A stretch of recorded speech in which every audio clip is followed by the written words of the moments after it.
हा अर्थसंकल्प आपण बघितल्यानंतर हा शेतकऱ्यांना आणि लाडक्या बहिणींना एकीकडे फसवणार आहे।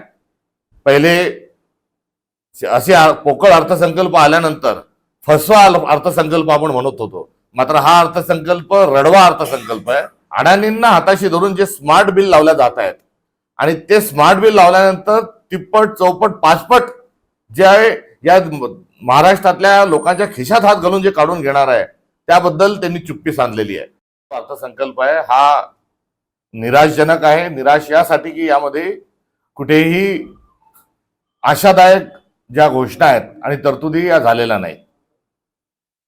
तद्वतच जेव्हा हे सरकार स्थापन झालं तेव्हा मुख्यमंत्र्यांनी सांगितलं होतं की आता महाराष्ट्र थांबणार नाही, मात्र महाराष्ट्र थांबलेला आहे नवे तर हा मागे जात आहे।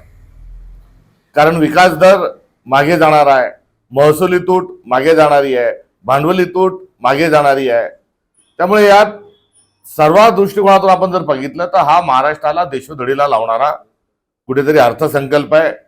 कारण उत्पन्नापेक्षा खर्च जास्ती आहे आणि दुसरीकडे ट्रिपल इंजिन स्वतःला म्हणत असणारं जे सरकार आहे, या सरकारने केंद्राकडून अतिरिक्त पॅकेज जे मिळवणं अपेक्षित होतं, अभिप्रेत होतं आणि त्या अनुषंगानं कुठल्याही योजनांना कैची न लावता नवीन योजना घेऊन येण्याची जी अपेक्षा होती ती फोल ठरली। निवडणुकीच्या वेळेस जे दिलेले आश्वासन आहे ते एकही पाळलं नाही। लाडक्या बहिणींना 10 लाख लाडक्या बहिणींची संख्या कमी करण्यात आली, तिथे कात्री लावली। रक्कम जी आहे ती 2100 रुपये करू असं सांगितलं होतं, मात्र 2100 रुपये केली नाही, लाडक्या बहिणींनाही फसवलेलं आहे। तर दुसरीकडे शेतकऱ्यांना कर्जमुक्ती करू, कर्जमाफी करू, ही कर्जमाफीची घोषणा निवडणुकीच्या दरम्यान त्यांनी त्यांच्या घोषणापत्रात केलं होतं। ती देखील घोषणा कुठेतरी अंमलबजावणी त्याची झाली नाही। केवळ शब्दांचा थापट पसारा हा या अर्थसंकल्पामध्ये आपल्याला मांडलेला आढळून येतो। मराठी अभिजात दर्जा आहेच, त्यासारख्या भावनिक घोषणा असतील, शहरांचे नावं घेऊन त्या ठिकाणी कुठेतरी काहीतरी थातुरमातुर केलेली घोषणा असेल, तर एकंदरीत या संपूर्ण अर्थसंकल्पाचा जो आशय आहे हा लाडक्या बहिणींना आणि शेतकऱ्यांना फसवणारा आणि महाराष्ट्राला फसवणारा हा अर्थसंकल्प आहे। आणि या अर्थसंकल्पातून बेरोजगारांच्या, शेतकऱ्यांच्या ज्या समस्या आहेत या जशाच्या तशा ठेवण्यात आलेल्या आहेत, हे या अर्थसंकल्पातून दुर्दैवाने स्पष्ट समोर येतं। करू अशाही घोषणा केल्या आहेत, मात्र 2000 कोटी रुपयांचा भ्रष्टाचार एसटीमध्ये झालाय, त्या संदर्भात हे काही बोललेले नाही। सिंचनाच्या क्षेत्राच्या संदर्भात कुठेही बोलले नाही, कारण सिंचन घोटाळा या घोटाळ्याच्या संदर्भामध्ये कुठे ना कुठे काळं वेळ जे आहे ते लपवण्याच्या अनुषंगाने सिंचनाच्या बाबतीतही कुठे काही बोललेले नाहीत। त्यामुळे हा एकंदरीत जो अर्थसंकल्प आहे हा अर्थसंकल्प आपण बघितल्यानंतर हा शेतकऱ्यांना आणि लाडक्या बहिणींना एकीकडे फसवणार आहे।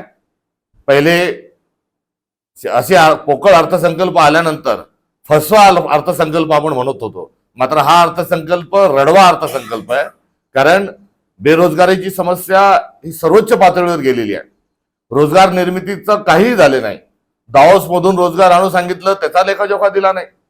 फॉक्सकॉन कंपनी सारख्या कंपनी गेल्यानंतर त्याहीपेक्षा मोठा उद्योग आणू, ते झालेलं नाही। आज उद्योग यायला तयार नाही, आणि उद्योग का यायला तयार नाही तर कायदा सुव्यवस्थेची परिस्थिती इतकी बिकट निर्माण झालेली आहे की आता उद्योगपती हे सवलतीपेक्षा आता संरक्षण कुठेतरी मागत आहेत। त्यामुळे उद्योग क्षेत्रामध्ये जी भरभरून वाढ आणि प्रगती व्हायला पाहिजे होती ती यामध्ये अजिबात न झाल्याचं आपल्याला आढळून येतं। किंबहुना महाराष्ट्रातील प्रकल्प इतर ठिकाणी जात आहेत, ही अधोगती आहेत।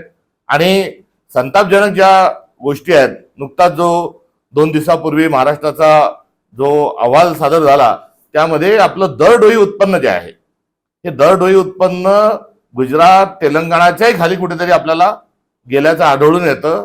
आणि आपलं दरडोई उत्पन्न कमी झालेलं आहे आणि दरडोई कर्जाचा डोंगर जो आहे हा वाढत चाललेला आहे।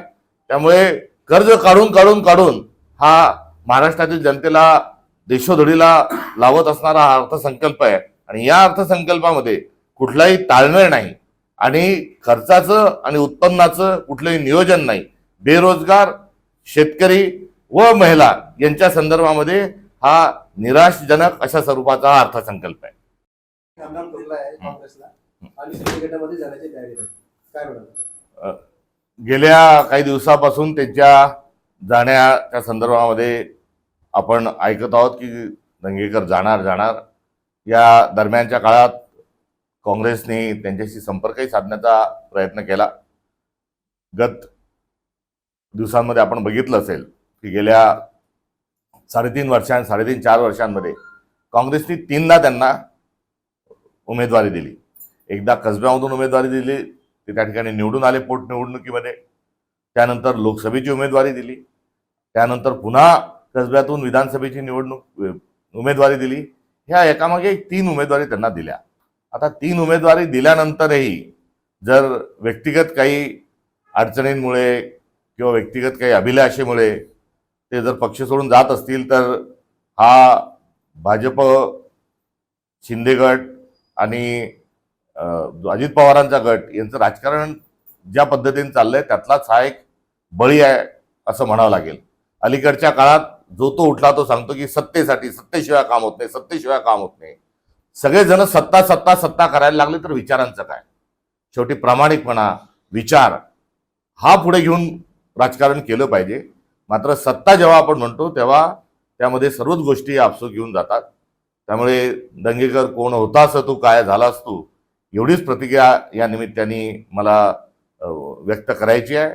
आणि सोबत त्यांना जे काही शिंदेकडून कबूल झालंय ते त्यांना लखलाभ हो, ही देखील शुभेच्छा या निमित्तानं आमची त्यांच्या पाठीशी आहे.